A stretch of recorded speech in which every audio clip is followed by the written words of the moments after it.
बांग्लादेश इस वक्त गहरे राजनीतिक और सामाजिक उथल-पुथल के दौर से गुजर रहा है। बांग्लादेश की पूर्व पीएम शेख हसीना की सत्ता के खिलाफ आंदोलन में प्रमुख भूमिका निभाने वाले और भारत के खिलाफ तीखी बयानबाजी करने वाले शेख हसीना विरोधी आंदोलन के प्रमुख छात्र नेता और इनकलाब मंच के प्रवक्ता शरीफ उस्मान हादी की मौत ने देश की सियासत और सड़कों दोनों को हिला दिया है। 32 साल के हादी को 12 दिसंबर को ढाका में चुनाव प्रचार के दौरान बाइक सवार हमलावरों ने गोली मार दी थी। सिर में गोली लगने से वो गंभीर रूप से घायल हो गए थे और कई दिन तक जिंदगी और मौत से जूझते रहे। शरीफ उस्मान हादी फरवरी 2026 में होने वाले बांग्लादेश के आम चुनाव में ढाका 8 निर्वाचन क्षेत्र से स्वतंत्र उम्मीदवार के तौर पर प्रचार कर रहे थे।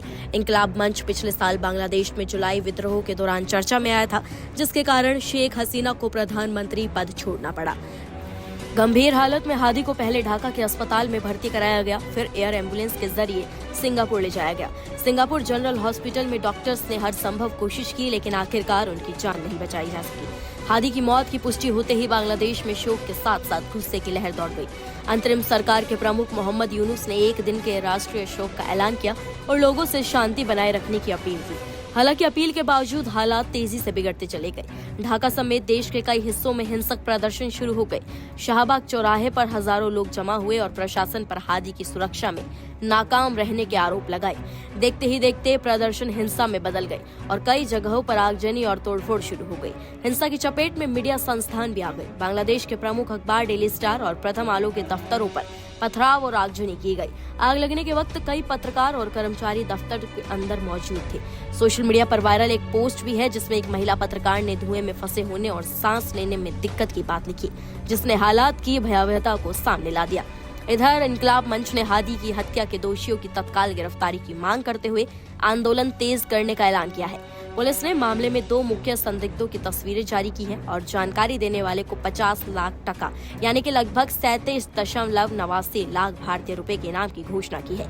जांच एजेंसियां हत्यारों की तलाश में जुटी है और सीसीटीवी फुटेज और तकनीकी सबूत खंगाले जा रहे हैं। हादी के पार्थिव शरीर को शुक्रवार को सिंगापुर से ढाका लाया जाना है। पहली नमाज जनाजा सिंगापुर की अंगुलिया मस्जिद में होगी, जबकि दूसरी जनाजा नमाज ढाका के मानिक मिया एवेन्यू में जुहर यानी कि दोपहर की नमाज के बाद अदा की जाएगी।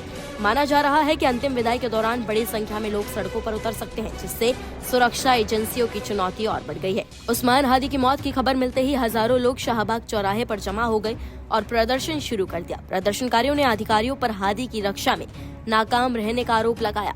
जल्दी ही ये प्रदर्शन हिंसक हो गए और तोड़फोड़ शुरू कर दी गई।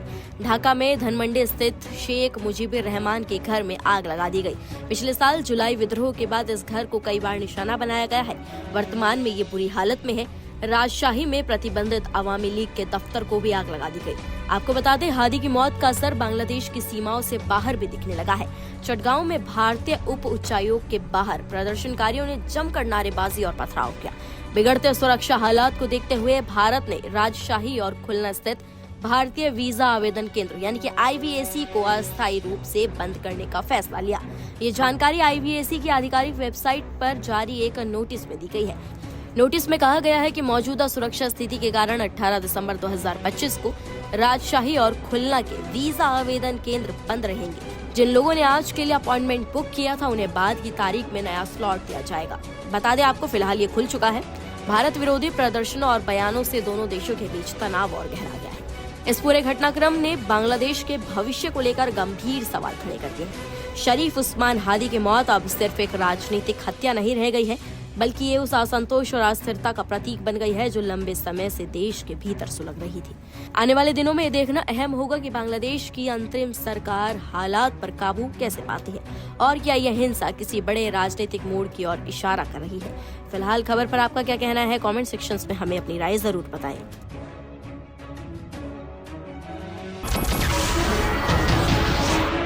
नमस्कार, मैं हूं मानक गुप्ता। अगर आपको हमारा ये वीडियो पसंद आया हो तो इसे लाइक और शेयर जरूर करें और हाँ, हमें सब्सक्राइब और फॉलो करना ना भूलें, ताकि आप देश और दुनिया की कोई खबर मिस ना करें। तो जुड़े रहिए हमारे साथ और देखते रहिए न्यूज़ 24।